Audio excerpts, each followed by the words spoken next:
भगवान की जो कथा है जितनी बार सुनी जाए उतनी बार नूतन लगती है, नई लगती है। कल का अखबार आज के लिए पुराना हो गया, लेकिन राम कथा आप लोगों ने कितनी बार ना सुनी होगी, पर जितनी बार सुनते हैं उतनी बार नई सी लगती है। यही भगवान की कथा की महिमा है। भगवान की कथा कभी पुरानी नहीं होती, भगवान का नाम कभी पुराना नहीं होता, इसलिए एक नयापन होता है भगवान की कथा में, है ना। कितनी बार आप लोगों ने राम जी की कथा सुनी होगी, भगवान श्री कृष्ण की वही बाल लीलाएं हैं, वही माखन चुराना है, वही मटकी तोड़ना है, वही गिरिराज जी का उठाना है, वही राम जी का वनवास जाना है। कितनी बार हम लोगों ने इसे टीवी पर देखा, बड़े बुजुर्गों से कहानियों में सुना, गुरुजनों से सुना, ग्रंथों में पढ़ा वही सुना, पर जितनी बार पढ़ते सुनते हैं उतनी बार एक नयापन सा लगता है, एक नई उत्कंठा होती है, जानने की जिज्ञासा होती है। भगवान का नाम कभी पुराना नहीं होता, एकदम नया है। यूं ही थोड़ी लोग खींचे चले जाते हैं भगवान की कथा के लिए। भगवान की कथा में आज भी वही जान है। जैसे भगवान के रहते हुए भगवान के रूप में लोग प्रभावित होते थे भक्तजन, उसी तरह आज भगवान का रूप कथा का ही वो रूप है जिस पर लोग प्रभावित होकर अपने जीवन को परिवर्तित करते हुए भगवान से जोड़ देते हैं। या भगवान का नाम या रूप या लीला या धाम, चार ही तो हैं हम लोगों के पास, नाम रूप लीला धाम। कल हमने सुना कि माता पार्वती का भगवान शिव से विवाह हुआ, और विवाह होने के पश्चात भगवान शंकर एक पेड़ की छांव में बैठकर पावन राम कथा माता पार्वती जी को सुना रहे हैं। माता पार्वती ने कहा, हे भोलेनाथ, हमें कुछ निवेदन करना है। हाँ हाँ देवी, क्या निवेदन करना चाहती हैं? माता पार्वती ने कहा, हे प्रभु, आप मुझे यह बताइए कि ये राम कौन है? शंकर जी ने कहा, देवी संभल कर पूछना, पिछली बार इन्हीं राम के चक्कर में आपको मरना पड़ा था।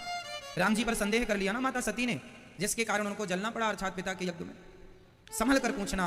तब माता पार्वती ने शंकर जी से कहा, हे भोलेनाथ, तब संदेह था भगवान पर, अब संदेह नहीं है, अब श्रद्धा है, अब तो जिज्ञासा है उन राम को जानने की। इसलिए अब आप कृपा करके मेरे उन प्रश्नों का उत्तर दीजिए। एक बात बताएं मेरी माँ, जब माता पार्वती सती के रूप में थी तब उन्हें राम कथा समझ में नहीं आई, पर जब वो माता पार्वती के रूप में आई, नया शरीर लिया, नया जन्म लिया, नया पिता, नई माँ, नया विवाह हुआ, तब उन्हें राम कथा समझ में आई। इससे क्या पता लगता है? भगवान की कथा वही है, पर जब भगवान समझाना चाहेंगे तभी समझ में आएगी, वरना भटकते रह जाएंगे। कई लोग जवानी बुढ़ापे में खूब कथाएं सुनते हैं, पर कथा से परिवर्तन नहीं होता, क्योंकि भगवान जब तक कृपा ना करें परिवर्तन हो ही नहीं सकता। परिवर्तन होता तो माता सती जी ने भी कथा सुनी थी अगस्त्य जी के यहाँ जाकर शंकर जी के साथ, पर श्रद्धा ना जागी, तब संदेह जागा, और श्रद्धा जगाने के लिए उन्हें नया जन्म लेना पड़ा। सती के शरीर से चलकर पार्वती के शरीर में आना पड़ा। पूरा शरीर, पूरा युग बदल गया, समय बदल गया। अर्थात कहने का अर्थ यह हुआ कि भगवान की कथा वही समझ सकता है, भगवान की लीलाओं को वही जान सकता है, उस गहराई पर वही उतर सकता है जिन्हें स्वयं भगवान उतारना चाहे, वरना कहाँ गोता खाते रहेंगे हम, भिचकोली खाते रहेंगे। भगवान की कथा श्रवण करना, आप लोग भाग्यशाली नहीं परम भाग्यशाली हैं कि आप भगवान की कथा श्रवण कर रहे हैं। यह कोई सामान्य बात नहीं है। आज के कलयुग में भगवान की कथा सुनने वाले भी इतने भक्त हैं, यह भगवान की कृपा है आप पर कि करोड़ों, आज भारत की जनसंख्या कितनी है? 135-40 करोड़ तो है। 135-40 करोड़ में अब देख लीजिए कितने लोग कथा प्रेमी हैं, कितने लोग सुन रहे हैं? मुट्ठी भर ही होंगे बस। और मुट्ठी भर में भी कथा सुनने को तो फिर भी लोग सुन लेते हैं, पर सुनने के बाद भगवान से प्रेम करने वाले कितने लोग हैं ये तो भगवान ही जानते हैं। इसलिए आप बहुत भाग्यशाली हैं कि आप भगवान की कथा सुन रहे। माता पार्वती भी सुनने के लिए शंकर जी के सामने हाथ जोड़कर बैठी हैं और प्रश्न करती हैं, ये राम कौन है? राम जी, राम जी कौन है? क्या जिसका ध्यान आप करते हैं ये वही राम है जो अपनी पत्नी के पीछे घूम रहे हैं? सीते कहाँ हो, सीते कहाँ हो? तो जो राम सीता के पीछे घूम रहे हैं, क्या उन्हीं राम का आप भोलेनाथ जी आप ध्यान करते हैं? यदि वो राम है तो क्या उन्हें पता नहीं कि रावण मेरी पत्नी को ले गया है? इतनी अज्ञानता उन्हें राम में कैसे आ गई? क्योंकि वो तो परब्रह्म भगवान है। मुझे राम जी के पूरे चरित्र सुनाइए कि उन्होंने अवतार क्यों लिया, क्या जरूरत थी आने की, उन्होंने बाल लीलाएं कैसे की, उन्होंने जानकी जी से विवाह कैसे किया, उन्होंने रावण को मारा कैसे, किस प्रकार शबरी पर कृपा की, जटायु पर कृपा की। सारे सवाल माता पार्वती ने रख दिए। अब भोलेनाथ भगवान शंकर अपनी पत्नी का धन्यवाद करते हैं, देवी मैं तुम्हारा ऋणी हो गया हूँ। पार्वती जी ने कहा, मेरे ऋणी कैसे हो गए? बोले, आपने भगवान के संबंध में जो सवाल किए हैं इससे मेरे हृदय से भगवान के प्रति और प्रेम बढ़ गया, और मैं कथा सुनाऊंगा तो आपने मुझे कथा सुनाने का अवसर दिया, इसलिए मैं आपका ऋणी हो गया हूँ। धन्यवाद दिया माता पार्वती का भगवान शंकर जी। इसलिए ये दास अनिरुद्ध भी आपसे कहेगा कि आप लोगों ने मुझे राम कथा सुनाने का अवसर दिया, इसलिए ये दास भी आपका ऋणी हो गया। क्योंकि जब आप श्रवण करना चाहते हैं तो आपके श्रवण करने की जिज्ञासा से हमारे हृदय से भगवान का नाम, भगवान की कथा निकलती है, तो हमारी वाणी और हमारा हृदय भी पवित्र हो जाता है भगवान की कथा से, भगवान के नाम से, भगवान के चिंतन से, चरित्र से। भगवान शंकर ने बंदऊ बाल रूप सोई राम, सब सिद्धि सुलभ जपत जिसु नाम, मंगल भवन। ये शंकर जी वंदना कर रहे हैं। मैं उन राम की अब कथा सुनाऊंगा जिन राम का नाम मंगल भवन अमंगल हारी, द्रवहु सुदशरथ अजीर बिहारी। मंगल भवन अमंगल हारी। भगवान का नाम मंगल का भवन मतलब मंगल की खान है। भगवान का नाम मंगलकारी है और भगवान का नाम अमंगल का हरण करने वाला है। जो लोग कहते हैं हम बड़े परेशान हैं, बड़े कष्ट में हैं, बड़ी विपत्ति है, आप कुछ ना करो, केवल भगवान श्री राम का सीताराम सीताराम श्रद्धा से नाम जपो। नाम जपते ही, श्रद्धा से नाम जपते ही आपके अपने आप सारे दुख संकट टल जाएंगे। ये नाम की महिमा। मंगल भवन अमंगल हारी, द्रवहु सुदशरथ अजीर बिहारी। बिहारी मतलब दो बिहारी हैं, एक बिहारी है बाकी बिहारी है, और एक बिहारी अयोध्या में है अवध बिहारी, जिन्हें कनक बिहारी भी कहते हैं। अयोध्या जाएंगे तो कनक बिहारी जी का, अवध बिहारी जी का। अब जो राम लला जी का मंदिर बन रहा है उनका नाम यही तो है, अवध बिहारी। उन्हें अवध बिहारी के नाम से तो जानते हैं, अवध बिहारी। बिहारी का अर्थ है जो हम सभी जीवों के सारे दुख का हरण कर लें। हारी हारी हारी मीन्स हम सभी के दुखों को जो हर लें, उन्हीं का नाम है बांके बिहारी, कनक बिहारी, अवध बिहारी। तो वही है मंगल भवन अमंगल हारी, द्रवहु सुदशरथ अजीर बिहारी। भोलेनाथ ने करी प्रणाम राम ही त्रिपुरारी, हरसि सुधा सम गिरा उचारी। प्रणाम करते हैं धन्य धन्य गिरिराज कुमारी, तुम समान नहीं को उपकारी। तुम्हारे समान हमारे ऊपर कोई उपकार करने वाला नहीं। धन्य है भगवान शंकर। जहां उनसे कोई राम जी के बारे में पूछ ले तो शंकर जी कहते हैं तुमने हम पर बहुत बड़ा उपकार कर दिया कि हमसे भगवान के बारे में पूछकर हमारे मन को थोड़ी देर के लिए भगवान में लगा दिया। ये पति पत्नी, जहां पति पत्नी बैठे वहां केवल भगवत चर्चा हो, यही पति पत्नी की सार्थकता है और यही जीवन की सार्थकता। व्यर्थ की बकवास, व्यर्थ की बातों से कोई सेंस नहीं, कोई अर्थ नहीं। इसलिए व्यर्थ की बातें ना की जाए। शंकर जी कहते हैं, देखो शंकर जी का प्रेम कितना।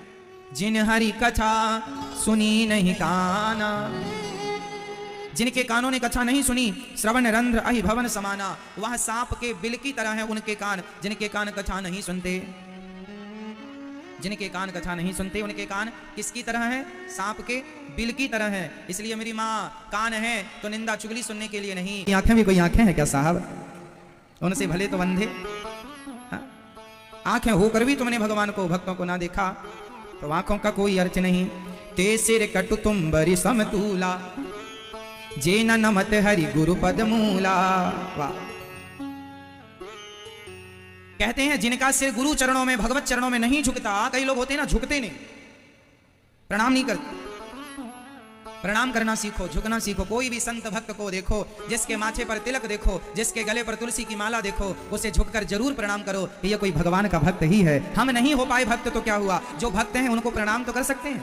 कई लोग कहते हैं अरे माला कंठी पहन लिए ढोंगी बन गए। चलो तुम्हारी नजर में यदि वो ढोंगी है तो तुम भी वैसे ही ढोंग करके दिखा दो। ये ढोंग करना भी तो कठिन है साहब। यदि कोई कहे कि ढोंगी है तो वो ढोंग करना भी तो कठिन है, सबके बस का भी नहीं है वो ढोंग।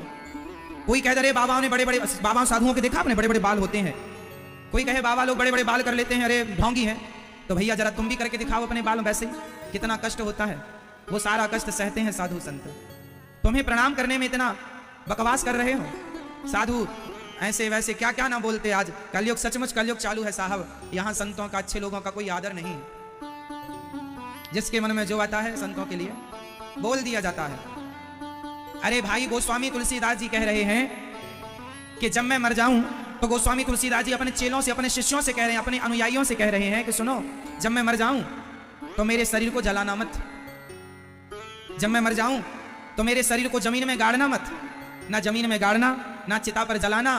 तो शिष्यों ने कहा गुरुजी फिर क्या करना है? गुरुजी ने, मतलब तुलसीदास जी ने कहा कि जब मैं मर जाऊं तो मेरे शरीर का चमड़ा निकाल लेना और मेरे चमड़ा उनके पांव की जूती बनाकर उनके पांव में पहना देना, जिनके मुख से धोखे से भी राम का नाम निकल जाता हो। वाह।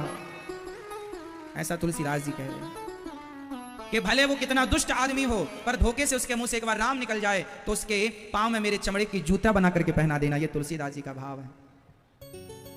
ये राम नाम की महिमा है। इसलिए जिनके सिर, इसलिए वृंदावन आए हो, यहाँ परिक्रमा मार्ग में कोई ना कोई परिक्रमा लगाता हुआ साधु संत जिसके माथे पर तिलक है, गले में तुलसी की माला है, हाथ में झोली लिए नाम जप रहा है, यह भी किसी साधु किसी भक्त से कम नहीं है। प्रणाम करते चलो ऐसे महापुरुषों को। तुम कर नहीं सकते इतनी भक्ति, जो कर रहा है उसका प्रणाम तो कर सकते हो, उसको प्रणाम तो करो। अपमान करने से भी क्या प्राप्त होने वाला? करते रहिए आप अपमान, आप अपना खोएंगे ही, पाएंगे कुछ नहीं। और याद रखना साहब, भगवान का नाम जो ले रहा है सब भक्त हैं। माना कि उसके अंदर, किसी के अंदर भगवान का नाम लेकर लोभ ज्यादा है, माना कि किसी के अंदर लोभ ज्यादा है, पर उसके अंदर भगवान का नाम लेने की ताकत है। भगवान का नाम बहुत कल्याणकारी है। जान करके, भाव से, कुभाव से, कैसे भी भगवान का नाम कोई भी ले, वह भगवान का है। भगवान कहते हैं मेरा नाम जो मेरे आश्रित है वह मेरा है, चाहे कैसा भी हो। विभीषण कौन अच्छे थे? रावण के भाई थे, लेकिन जब राम जी की शरण में आए तो राम जी ने स्वीकार कर लिया कि भगवान उनको स्वीकार कर लेते हैं जो शरण में है। जिन हरि भगति हृदय नहीं आनी, जिनका सिर झुकता नहीं, उनका सिर कैसे है? कड़वी तुम्बी के समान है। कड़वी लौकी होती है ना, कड़वी लौकी जिसका कमंडल बनता, साधु लोग कमंडल लिए घूमते, तुम्बा तुम्बी भी बोलते हैं, उस कड़वी लौकी की तरह उनका सिर है। लौकी दो प्रकार की होती है, एक लंबी लौकी होती है, गोल लौकी होती है, देखा आपने? तो जो गोल लौकी होती है उसमें कड़वी लौकी भी होती है एक। तो जो कड़वी लौकी होती है, तुम्हारा सिर उस कड़वी लौकी की तरह है, ना खाने के काम का है, ना उसे आप गाय को खवा सकते हैं, ना खुद खा, कोई काम का ही नहीं। तो तुम्हारा सिर भी कड़वी लौकी की तरह है, जो किसी काम का नहीं, झुकता ही नहीं, तो वो तुम लौकी की तरह, कड़वी लौकी की तरह, कड़वी तुम्बी की तरह है।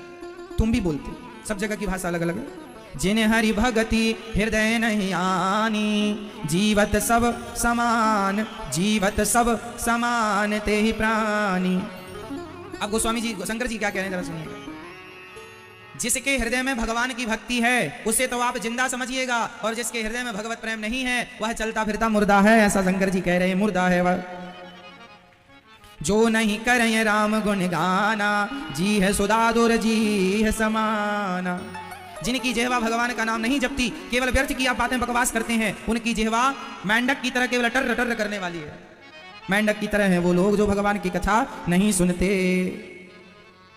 अब भगवान शंकर ने माता पार्वती जी को थोड़ा डांटा भी है कि तुमने कहा कि वही राम ये है, वही राम। ऐसी बातें कोई मूर्ख कर सकता है, तुम्हारे जैसे समझदार नहीं कर सकता। एक बात नहीं मोही सुहानी, जदपि मोह बस कहूं भवानी। भवानी मतलब पार्वती, तुमने भले मोह बस कहा है, पर एक बात हमें अच्छी नहीं लगी कि वही भगवान, क्या वो ब्रह्म जो निर्गुण निराकार है, क्या वही राम सगुण साकार है? क्या उन राम में और उस निराकार ब्रह्म में समानता है या अंतर है? तब शंकर जी ने कहा, देवी सगुण ही अगुण ही नहीं कछु भेदा। देखो, आप में से जिनको भगवान पर कोई संदेह होता हो तो रामचरितमानस का ये प्रसंग पढ़ लो, अपने आप सारे प्रश्नों का उत्तर मिल जाएगा। भगवान सगुण भी है और निर्गुण भी है। सगुण ही अगुण ही नहीं कछु भेदा, वह सगुण भी है, वह निर्गुण भी है। वही निराकार ब्रह्म परमात्मा, वही राम बनकर सगुण साकार बनकर प्रकट भए हैं, ये शंकर जी कह रहे हैं। अगुण अनु अगुण अरूप अलख अज जोई, भगत प्रेम बस सगुण सोई। प्रेम के बस में वह सगुण हो गए। भगवान कैसे हैं? बिनु पग चलई बिनु पद चलई सुनई बिनु काना। ये भगवान की परिभाषा शंकर जी माता सती माता पार्वती को समझा रहे हैं। भगवान कैसे हैं? मैया ब्रह्म कैसा? जो बिना पांव के चलता हो, बिना कान के सुनता हो, बिना हाथ के काम करता हो, बिना मुंह के बोलता हो, जो बिना आंखों के देखता हो, तन बिनु परस नयन बिनु देखा, ऐसे भगवान है। वो भगवान है मेरी माँ। कैसे भगवान? बिनु पग चले। अच्छा बताओ, बिना पांव के भगवान कहां चले? बिना पांव के भगवान कहां चले? बताओ, लिखा है ना बिनु पग चले, तो भगवान बिना पांव के कहां चले हैं? भाई कहीं तो चले होंगे तब ना गोस्वामी जी ने लिखा है। बताओ कहां चले बिना पांव के भगवान?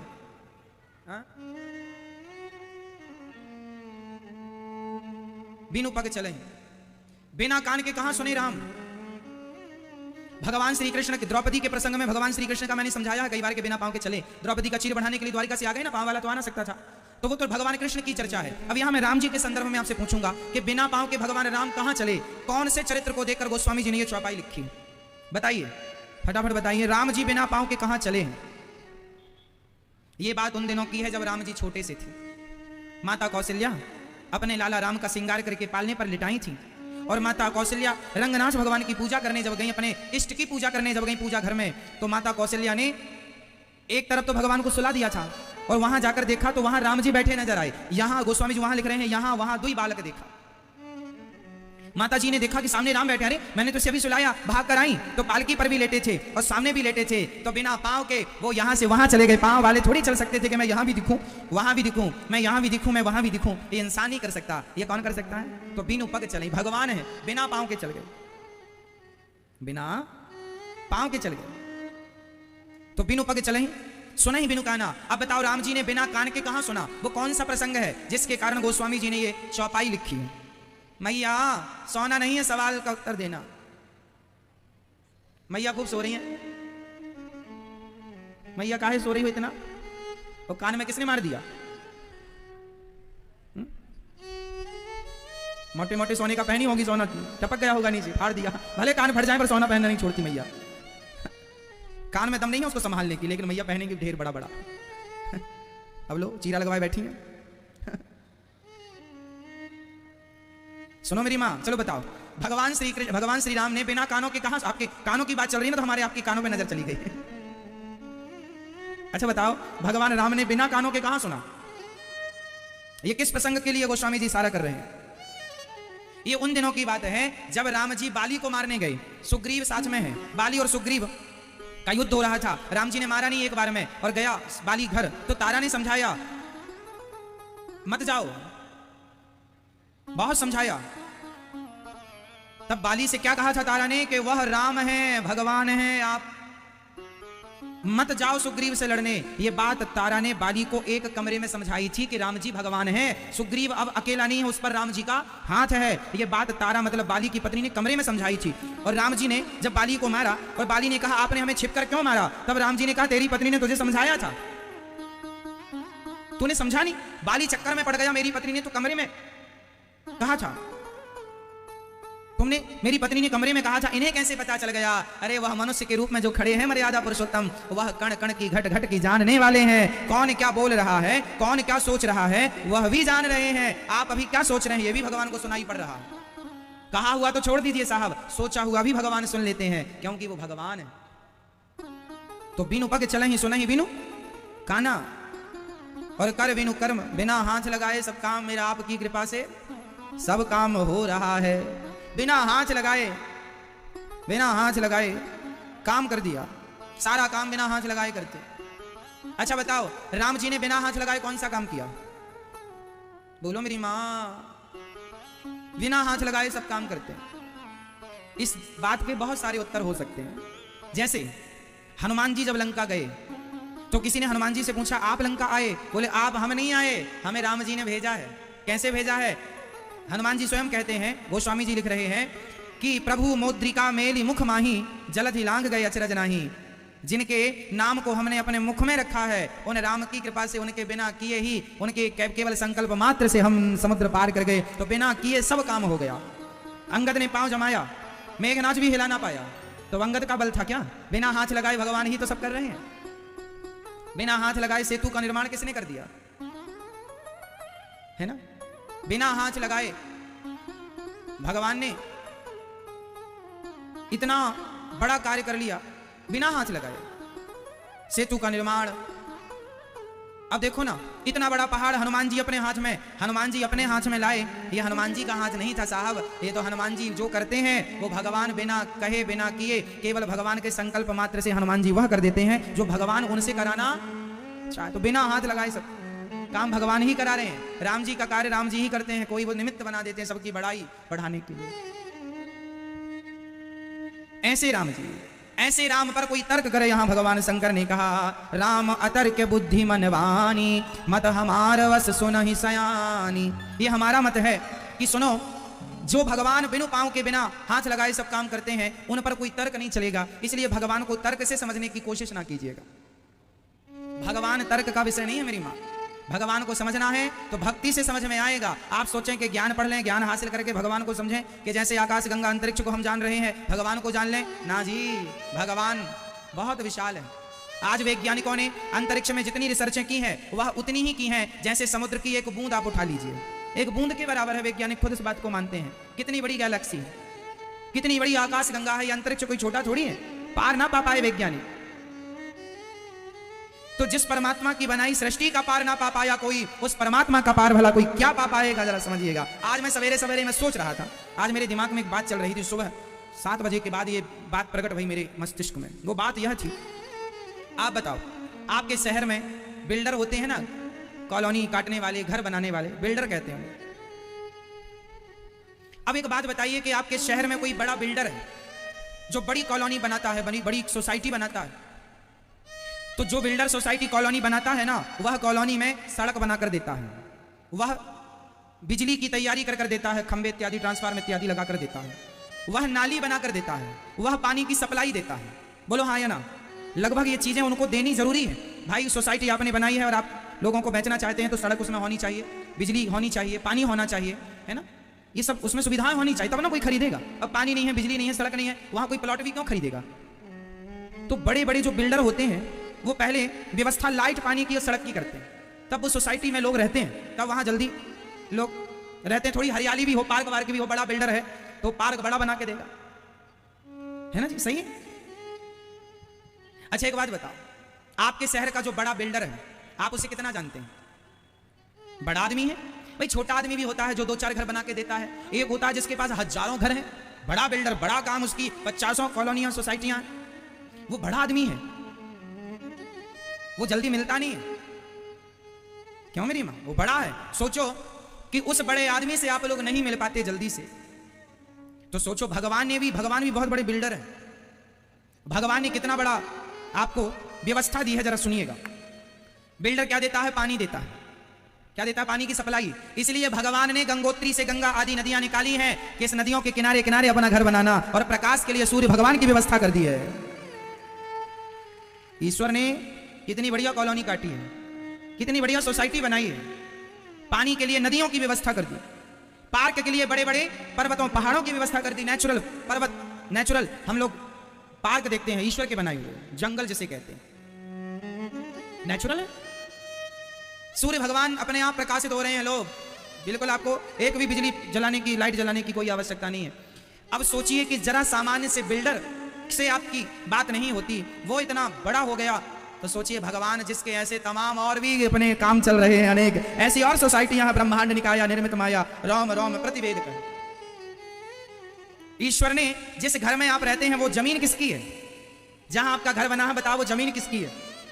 हम लोग जब किसी जमीन की रजिस्ट्री करते हैं तो वो पहले की भी हमारे पास रजिस्ट्रियां होती हैं, उसके पास कहां से आई, फिर उसके पास कहां से आई, फिर उसके पास कहां से आई, उसके पास। अच्छा, जिस प्लॉट पे आप रहते हैं, आपके रहने के पहले वह प्लॉट किसी और का रहा होगा? बोलो हाँ जोर से। अच्छा, आपके पहले वो किसी और का था, पर उसके पहले भी वो किसी और का था, उसके पहले भी वो किसी और का रहा होगा, उसके पहले भी किसी और का रहा होगा, उसके पहले भी वो किसी और का रहा होगा। तो ये बताओ कि सबसे पहले वो किसका था? जोर से। सबसे पहले तो आप भगवान के ही प्लॉट में रह रहे हैं, वो सबसे पहला प्लॉट भगवान का था।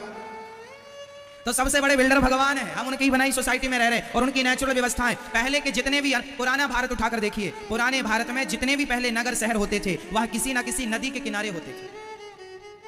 बोलो हाँ।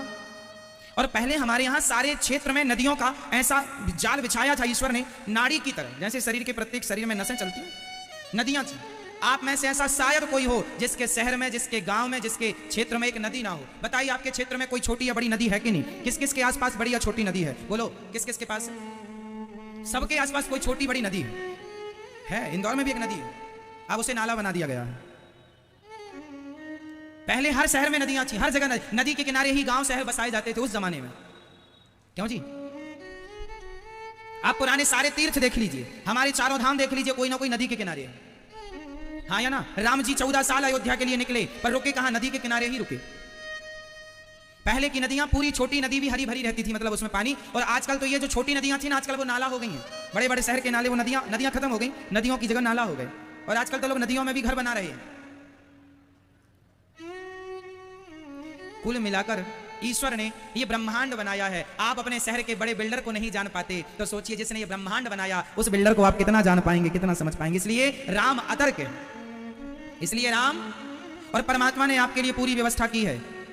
बिजली की व्यवस्था भगवान ने करके दी है, पानी की व्यवस्था, सड़क वड़क की भी व्यवस्थाएं हैं। अब जहां आप रहेंगे बन ही जाएगी।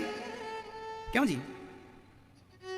तो राम अतर्क, बुद्धि, मन वाणी, मन से, वाणी से, बुद्धि से समझने का विषय नहीं, ये तो भगवान की कृपा से। अब भगवान अवतार क्यों लेते हैं यह समझा रहे हैं। जब जब हो ये धर्म की हानि, मैया सो रही हो, मुंह तो खुल रहा है। जब जब हो ये धर्म की हानि, बाढ़ही असुर अधम अभिमानी, तब तब धरि प्रभु विविध शरीरा, हरहि कृपा निधि सज्जन पीरा। भगवान का अवतार क्यों होता? जब जब अधर्म बढ़ जाता है, अनाचार बढ़ जाता है, तब तब भगवान धरती पर मनुष्य का रूप लेकर आते हैं। और वह एक बार, अब राम जन्म के हेतु अनेक, भगवान राम का जन्म क्यों हुआ शंकर जी समझा रहे हैं। उनके जन्म के अनेक हेतु हैं, उनमें से क्या क्या हेतु हैं अब माता पार्वती को क्या सुना रहे हैं, जरा सुनिएगा। एक बार राम जी, एक बार द्वारपाल हरि के प्रिय दो, जय अरु विजय जान सबको। एक बार भगवान के द्वारपाल हैं। बताओ भगवान के द्वारपाल का नाम क्या है? भगवान श्रीमन नारायण के द्वारपालों का क्या नाम है? जय और विजय। एक बार जय विजय द्वारपाल थे और वहां पर सनकादि, सनक सनंदन सनातन सनत कुमार, 4 ऋषि भगवान का दर्शन करने गए। तो इन जय विजय ने अभिमान बस रोक दिया। हमारे स्वामी अंदर पड़े हैं, अंदर आराम कर रहे हैं, जबकि भगवान ने कह रखा था कि साधु संतों को कभी रोकना मत, वो आधी रात को आए, हम तैयार हैं। मालिक तो अपनी जगह ठीक होते हैं साहब, ये द्वारपाल बड़ा परेशान करते हैं, है ना। जरा सा पावर मिल जाए तो आदमी उसका सदुपयोग कम करता है, दुरुपयोग ज्यादा करता है। प्रधानमंत्री जितने पावरफुल हैं उससे ज्यादा पावरफुल उनका ड्राइवर अपने आप को समझता है। हा? वो समझता हम ही प्रधानमंत्री। तो ये भैया आप ड्राइवर हो प्रधानमंत्री जी के? नहीं, आप कह रही हम ही हैं, ऐसे क्या कह रही है ऐसे? तो प्रधानमंत्री जी राष्ट्रपति जी के ड्राइवर को भी आप कम ना समझिएगा, वो भी अपने आप को राष्ट्रपति से कम नहीं मानते। ऐसे विधायक विधायक पार्षद पार्षद उनके आगे पीछे घूमते, उनके ड्राइवर के आगे। सांसद वासद को हवा नहीं आने देता उनकी, चलो हवा नहीं दो, चलो बाहर। सांसद वासद को बाहर कर दे, चलो बाहर। कौन ड्राइवर? हाँ या ना? फिर हल्के मत लीजिए। तो जब प्रधानमंत्री का ड्राइवर इतना पावरफुल है तो भगवान के पार्षद कितने पावरफुल रहे होंगे। जय और विजय। सनकादियों चलो बाहर बैठो यहाँ। और सनकादी वो पंगा भी किससे ले लिया? संतों से। 3 बार रोका साहब। अच्छा सुनो, जाने दो, नहीं जाने देंगे। अच्छा जाने दो, नहीं जाने देंगे, जाने दो, नहीं सुनो, 3 बार रोका। जाओ मैं श्राप देता हूं, तुम 3 जन्म के लिए राक्षस हो जाओ, जाओ दानव राक्षस हो जाओ। वही जय और विजय। जब बाहर ज्यादा हल्ला होने लगा तो भगवान ने सोचा बाहर कुछ गड़बड़ हो गई है, तुरंत भगवान बाहर आए। और जब आए तो सनकादी गुस्से में खड़े।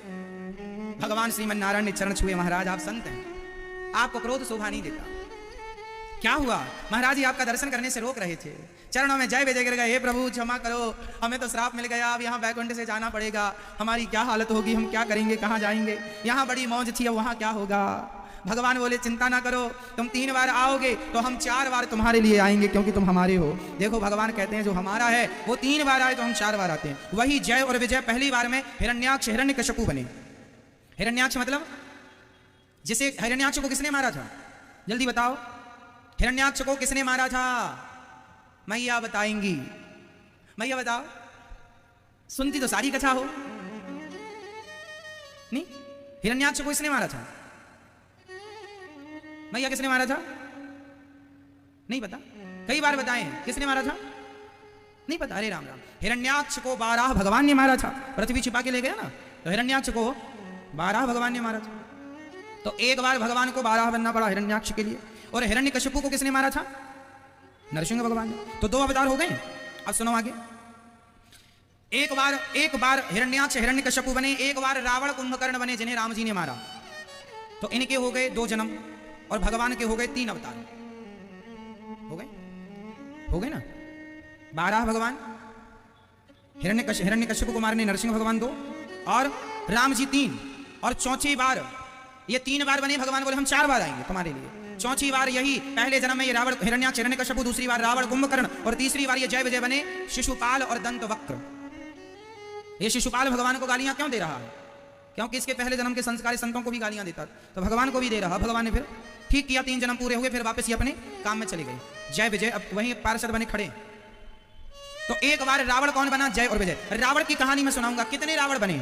आज मैं आपको रावण के बारे में जानकारी दूंगा कि रावण कितने हुए हैं। याद रखना, एक रावण जय और विजय को रावण बनना पड़ा। समझ में आई बात? अब आगे चलते हैं। द्वारपाल हरि के प्रिय दो, एक बार ये रावण बने, इनके लिए राम को आना पड़ा। तो राम जन्म के हेतु अनेक का यह है, एक से बढ़कर एक से का।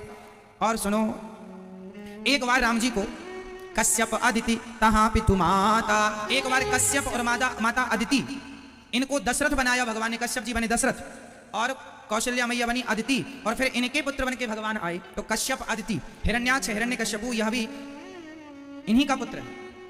तो ये दूसरे कल्प की बात हो गई, दूसरे समय की बात है। कश्यप और अदिति एक बार दशरथ कौशल्या बने, जिनके यहाँ भगवान प्रकट हुए। दशरथ और कौशल्या के यहाँ राम आए। अब सुनो, एक कल्प सुर देखी दुखारे, समर जलंधर सन सब हारे। जलंधर नाम का एक दुष्ट हुआ है, जो तुलसी का पति मतलब वृंदा के पति हैं। एक बार जलंधर ने शंकर जी से लड़ते लड़ते हारता ही नहीं, तब भगवान नारायण जलंधर का रूप बनाकर तुलसी के पातिव्रत धर्म को बिगाड़ते हैं।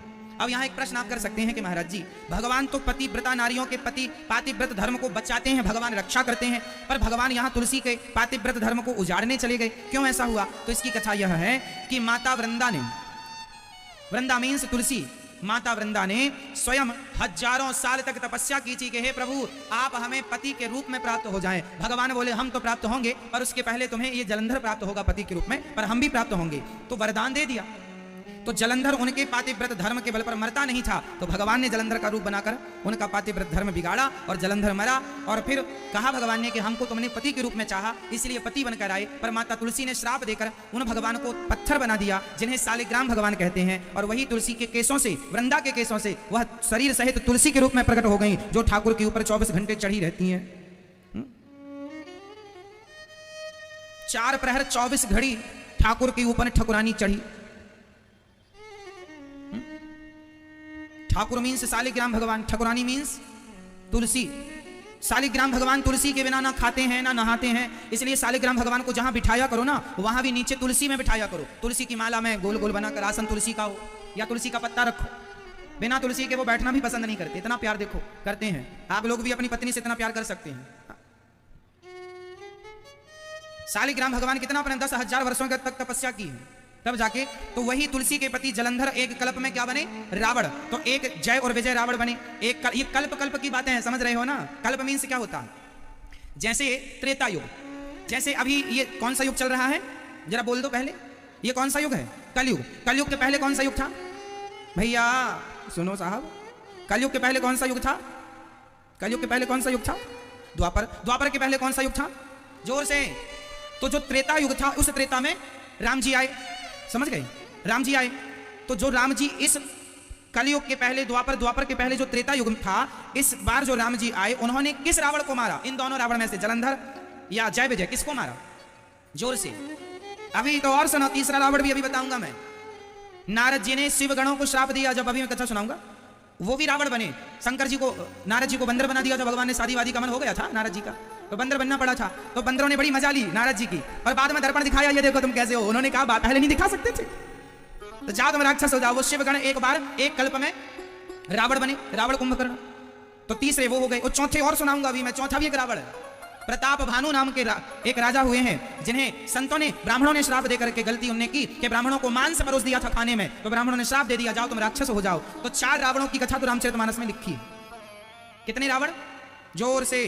पहला रावण जय विजय, दूसरा रावण जलंधर, तीसरा रावण शिवगण, और चौथा रावण प्रताप भानु। तो ये कलयुग के पहले द्वापर, द्वापर के पहले जो त्रेता था, उस त्रेता में जो राम जी आए, जिनकी कथा हम लोग सुन रहे हैं या सुना रहे हैं, उन राम जी ने इन 4 रावणों में से किस रावण को मारा? बताओ। हम लोग जिन राम की कथा को सुनते हैं, उन राम जी ने इन 4 रावणों में से किस रावण को मारा? उत्तर दीजिए। कौन से रावण? मैया, रावण एक नहीं है। आप लोग भी गंदी हरकतें करोगे तो अगले किसी कल्प में आपको भी भगवान रावण बना देंगे, रावण जैसा काम कर रहा। तो ये तो लीला चलती रहेगी, आप भी रावण जैसी हरकत करोगे तो रावण बनाएंगे भगवान। तो आप लोग जिन रावण की कथा सुन रहे हैं, जिन राम की, वो कौन सा रावण को मारने के लिए राम जी आए? इन 4 रावणों में वो कौन सा रावण? बताओ जल्दी से। पिछली बार की राम कथा में हमने बताया था, कौन सा रावण है वो भैया? कौन सा रावण है? वो रावण है प्रताप भानु।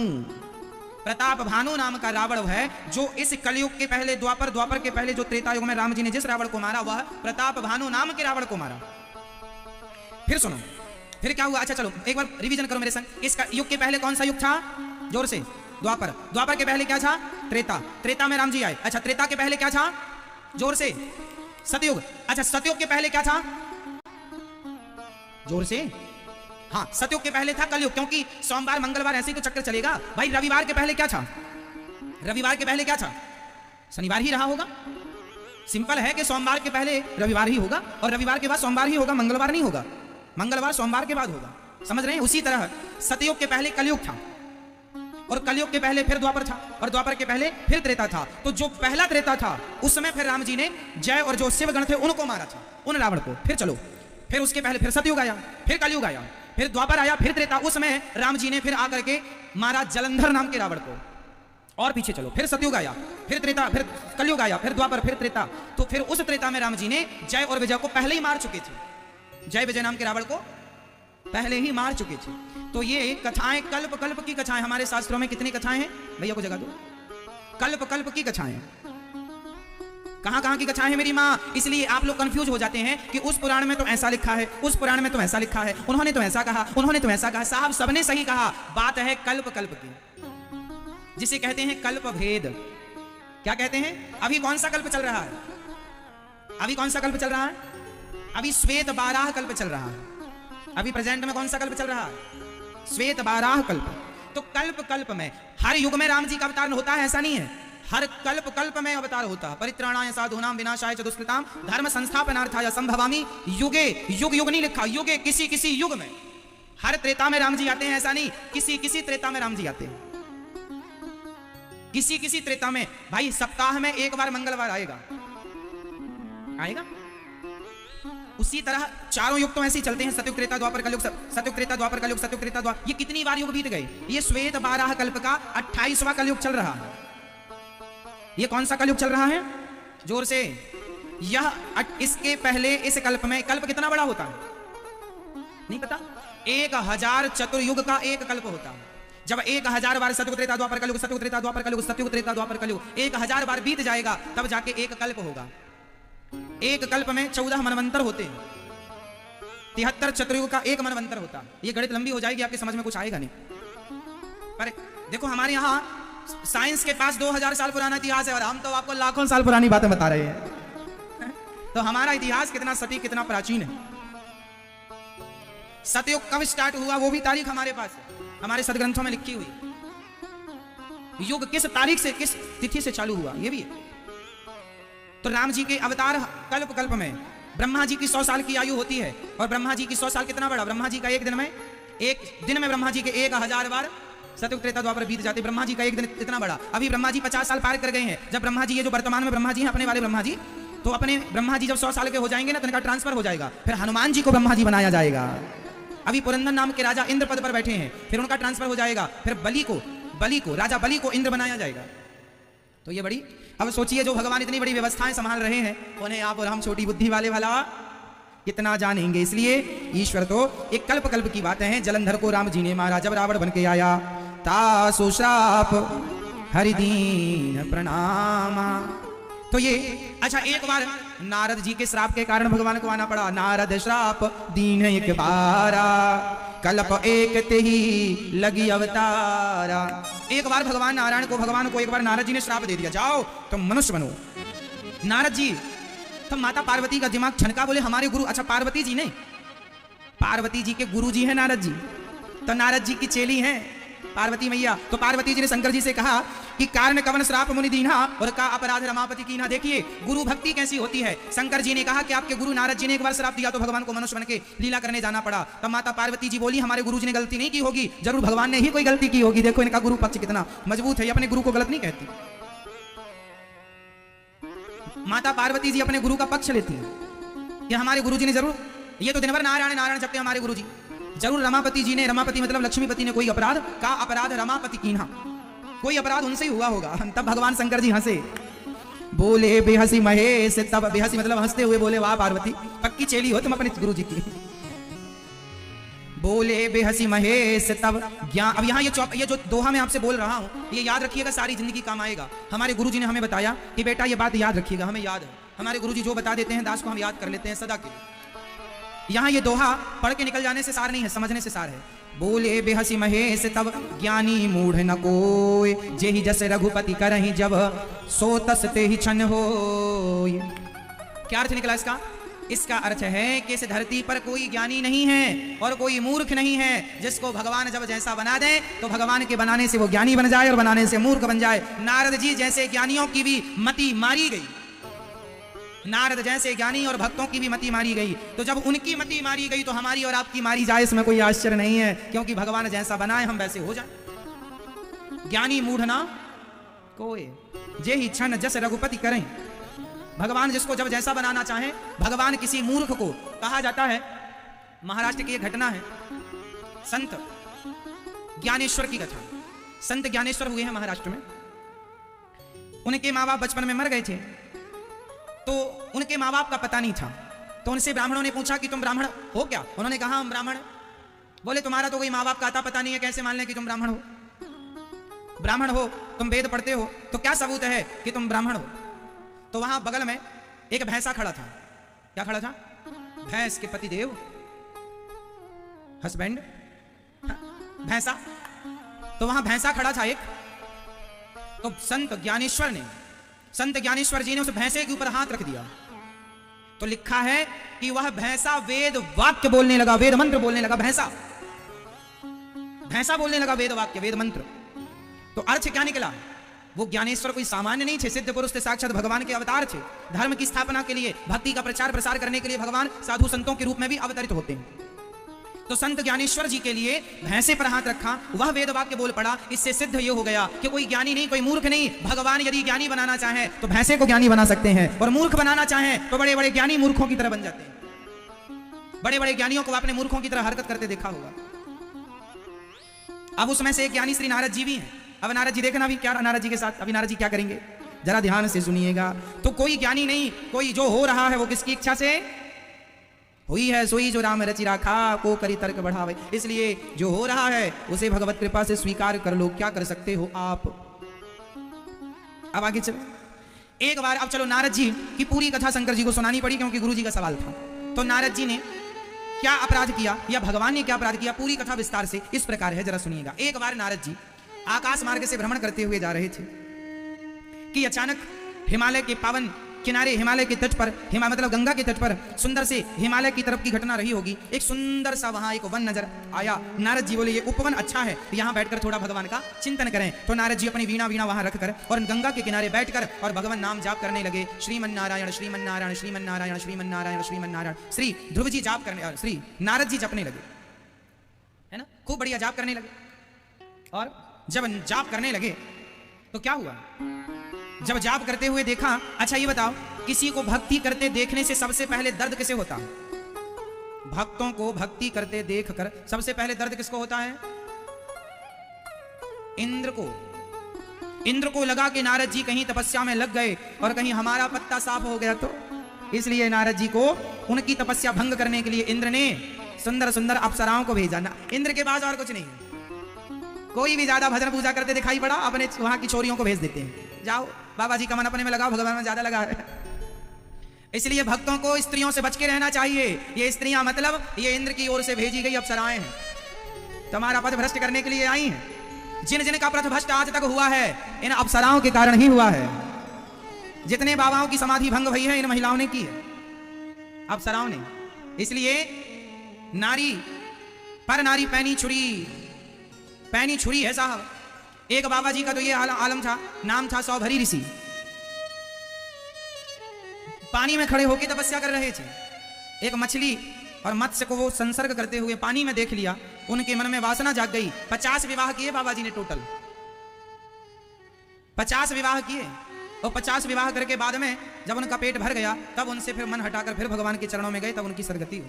तो शादी विवाह कर लेना अच्छा है, लेकिन करने के बाद थोड़ा अब उलझ गए हो तो मरने के पहले सुलझ लेना, भगवान में मन लगा लेना, वहीं लगे ना मर जाना, भोगों में लगे, है ना। तो नारद जी के पास इंद्र ने अपनी अप्सराएं भेज दी। अप्सराएं ने जाकर के पायल वायल बजाई होगी नारद जी के मन को भटकाने के लिए, पर नारद जी वो कहां अप्सराओं को देख के भटकने वाले, चली गई वो थक कर। तब इंद्र ने कामदेव को भेजा। कामदेव आए और खूब सारे बाण चलाए नारद जी के ऊपर। पर कहा जो भगवान का सच्चा भक्त होता है ना साहब, उस पर फिर किसी के कोई बाण चलते नहीं है, कोई काम असरदार नहीं होता। इसलिए भगवान जिन्हें बचाएं वो ही बचते हैं। तो नारद जी को भगवत कृपा ने बचाया। सारा कामदेव चरणों में गिर पड़े, महाराज त्राहि माम क्षमा। नारद जी बोले तुम कौन हो? मैं कामदेव हूँ। यहाँ क्या कर रहे हो? आपकी समाधि भंग करने आया था। अच्छा तो हुई ना महाराज, आप तो शंकर जी से बड़े निकले। शंकर जी की समाधि तो भंग कर दिया था मैंने, बाद आपकी नहीं करवाया। अब देखो नारद जी का घमंड 7वें आसमान में पहुंच गया कि मैं तो शंकर जी से भी बड़ा हो गया। देखो जी, अपनी तारीफ से भी बचना। जो अपनी तारीफ से नहीं बच पाया उनका भी हाल कुछ ऐसे ही होगा। तारीफ, कोई तुम्हारी तारीफ करने लग जाए ना तो ज्यादा ना सुनना। अच्छा ये जरूर समझना कि जो आपकी तारीफ कर रहा है कि आप उस लायक हो। लोग झूठी तारीफ करते हैं साहब। आपने तो कामदेव को जीत लिया, अच्छा, और आपको तो इंद्र आ गए। इंद्र ने कहा महाराज आपको तो कोई स्वर्ग का लोभ भी नहीं। नारद जी ने कहा जाओ कह देना अपने इंद्र से कि हमें कोई स्वर्ग का लोभ भी नहीं है। हमने तो काम को भी जीत लिया, क्रोध भी नहीं आया, क्रोध को भी जीत लिया और लोभ को भी जीत लिया। अब यहां गोस्वामी जी ने चुटकी लेते हुए इंद्र के बारे में लिख दिया। सूख हाड़ले भाग सठ स्वान निरखि मृगराज, छीन ले ये जनि जानी जड़ तिमि सोर पतहि न लाज। जैसे सूखे, जैसे आपने देखा ना हड्डी को लेकर के कुत्ता भागता है। क्यों भागता है? उसे लगता है शेर हमसे ये हड्डियां छीन ना ले। शेर को हड्डी से क्या मतलब, पर कुत्ता तो कुत्ता, उसे समझाए कौन के शेर को हड्डी से क्या काम। जैसे कुत्ता हड्डी को लेकर भागता है, उसे लगता है शेर कहीं छीन ना ले, उसी प्रकार यहां पर इंद्र को कुत्ते की उपमा दे दी तुलसीदास जी ने। बोले इंद्र भी कुत्ते की तरह है। इसे लग रहा है कि नारद जी हमारा स्वर्ग का राजा। अरे नारद जैसे संतों को स्वर्ग के सुख की चाहत ही नहीं है, ऐसी बात यहां पर गोस्वामी जी लिख रहे। लेकिन नारद जी तो सबको जीत लिया। अब नारद जी ने कहा मैंने सबको जीत लिया है, अब बताऊं किसे? तो नारद जी ने कहा अच्छा बताओ नारद जी ने कितनी चीजें जीत ली? मैया नारद जी ने कितनी चीजें जीती हैं जल्दी से बताओ। क्या क्या जीता नारद जी ने? पहला काम, दूसरा क्रोध, गुस्सा भी नहीं आया ना, और तीसरा लोभ। काम क्रोध लोभ तीन जीत लिया। अब बताइए जीत तो लिया, अच्छा ये तीनों चीजें किसने जीत रखा है? भगवान शंकर ने। तो नारद जी को लगा अब तो हम खुद शंकर हो गए। तो नारद जी बोले अब चलें, थोड़ा हमारी तारीफ होगी, हमारी भी यात्राएं निकाली जा रही, हमारा भी थोड़ा नाम होगा। तो नारद जी चलते चलते शंकर जी के पास पहुंचे और शंकर जी के पास गए। बार बार बिनबहूं मुनि तो ही शंकर जी के पास जाकर के खूब अपनी बात, अरे मैं तो यूं ऐसे काम को जीता, मेरे को तो गुस्से ही नहीं आया, आपने तो तीसरी आंख खोल दी थी कामदेव पर, हमने तो कुछ नहीं खोला। इसलिए आप मानो नारद जी कह रहे हैं कि शंकर जी अब आप नीचे उतर आओ, हमें वहां बिठाओ जहां बैठे हैं।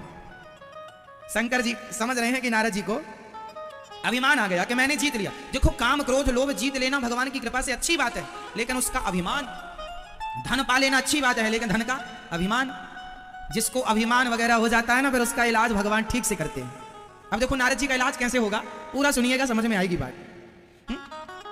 मैया ओ मेरी माँ, काहे खड़ी हो मेरी माँ, बैठ जाओ। अच्छा ध्यान से सुनिएगा। नारद जी शंकर जी से कह रहे हैं मैंने काम जीता, क्रोध जीता, लोभ जीता। शंकर जी मुस्कुरा रहे हैं और शंकर जी ने नारद जी को समझाया। शंकर जी ने कहा सुनो जो आपने हमसे कहा है नारद जी, हमने तो सुन लिया, अच्छा कहा आपने, पर ये बात भूल से भगवान नारायण को मत कह देना। ये बात भूल से आप ये बात भगवान नारायण को मत कह देना। नारद जी ने मन में सोचा लो हमारी तारीफ नहीं पच रही है। गलत ही सोच रहे हैं नारद जी। बहुत समझाया शंकर जी ने, पर नारद जी कहां माने। आदमी आज के युग में थोड़ा बहुत कुछ कर लेना तो डिंडोरा पहले पीटता है, मैंने ये किया, मैंने ये किया।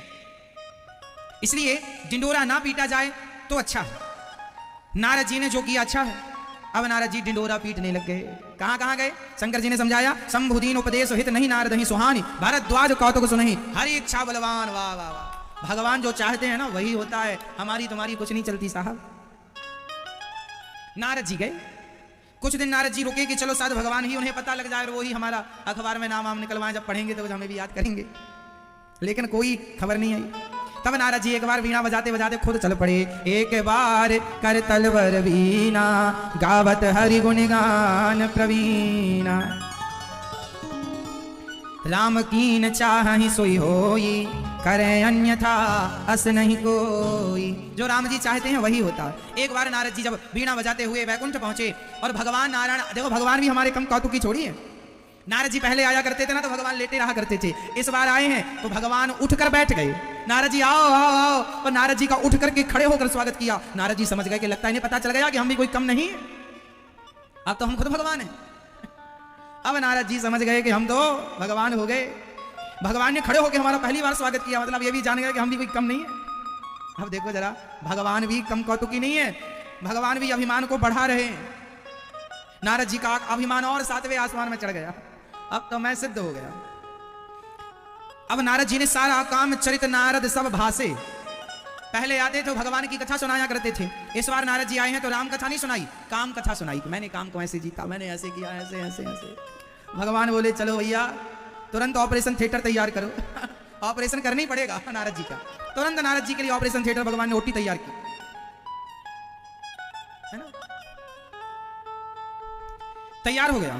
अब जैसे ही नारद जी भगवान से मिलकर गए तो भगवान ने एक ऐसी माया रची, नारद कहूं सहित अभिमाना, अभिमान के साथ बोले। भगवान से जब कहते हैं नारद जी कि मैंने काम को जीत लिया, क्रोध को जीत लिया, तो भगवान कहते हैं नारद जी आपको, आपके लिए काम क्रोध जीतना कौन सी बड़ी बात है। नारद जी के अभिमान को और बढ़ा दिया। तो नारद सहित कहूं अभिमाना, अभिमान से बोले कृपा तुम्हारी सकल भगवाना। नारद जी ने अभिमान से बोला ये तो आपकी कृपा है। कई लोग अभिमान से कहते हैं सब आपकी कृपा है। ये बात दो तरह से कही जाती है। एक बात आप कह रहे हैं कि ये सब प्रभु आपकी कृपा है, कह तो रहे हैं पर मान नहीं रहे हैं। और एक होता है जहां मान लेके ये मेरा बल नहीं, ये तो सब भगवान की कृपा से हो रहा है। अब नारद जी के लिए ऑपरेशन थिएटर तैयार। कौन सा ऑपरेशन? विश्वमोहिनी, विश्वमोहिनी तासु कुमारी, श्री विमोह जसरूप निहारी। नारद जी वहां से लौटे और जब चले तो उन्होंने देखा कि एक सुंदर सा नगर था, सुंदर सुंदर लोग थे, सुंदर वहां के लोग थे। नारद जी को लगा ये नगर पहली बार देखा है, इतने दिन से भ्रमण कर रहा हूं, दिखाई नहीं पड़ा। दिखाई कैसे पड़ता, बनाए आपके लिए। नारद जी बोले चलो चलकर देखते हैं। नारद जी गए और जाकर देखे तो वहां एक लड़की का विवाह उनके पिताजी करने जा रहे थे, स्वयंवर। तो उनके पिताजी ने उस विश्वमोहिनी नाम की लड़की, नारद जी आए तो नारद जी का राजा ने स्वागत किया और कहा महाराज बेटी का स्वयंवर है, यदि इसके लिए सुयोग वर मिल जाए तो बड़ी कृपा। नारद जी बोले कहां है आपकी बेटी? बुलाया गया। नारद जी ने जब देखा विश्वमोहिनी जी को देखते रहे, पलक नहीं झपकाई, देखते ही रहे। और नारद जी से उनके पिता ने कहा कि जरा हाथ देखो मेरी बेटी का भविष्य क्या है। तो नारद जी ने हाथ ऐसे पकड़ा जैसे कभी छोड़ेंगे नहीं, ऐसे पकड़ लिया और हाथ देख रहे हैं। बोले ये बहुत भाग्यशाली है, जो इससे विवाह करेगा वो अमर हो जाएगा। देखो इतना मोहित हो गए नारद जी, उल्टा कह रहे हैं। कहना ये था कि जो अमर है वह इनका पति होगा, क्योंकि ये विश्वमोहिनी कोई और नहीं, साक्षात लक्ष्मी माँ ये लीला के लिए आ गई बन करके। नारद जी पहचान नहीं पाए। अब नारद जी ने कस के हाथ पकड़ लिया। बोले इनकी रेखाएं कह रही हैं जो अमर होगा, मतलब इनसे विवाह करके अमर हो जाएगा, जबकि लिखा यह था कि जो अमर होगा वह इनका पति बनेगा। नारद जी कह रहे हैं यदि अपन हो गए इनके पति तो अपनी तो चकाचक है, अमर हो जाएंगे। वैसे ही अपन ने काम क्रोध लोभ को जीत लिया और अमर और हो गए तो फिर किसी भगवान की जरूरत नहीं है। नारद जी पकड़ लिए हाथ, छोड़ने का मन नहीं है। अब नारद जी उनके पिता से मानो ये कहना चाहते थे क्या स्वयंवर की जरूरत है, हम हैं पति, हमसे विवाह करा दो अपनी बेटी विश्वमोहिनी का। पर क्या करें, बुढ़े हो गए नारद जी, कुछ तो बूढ़े हो ही गए।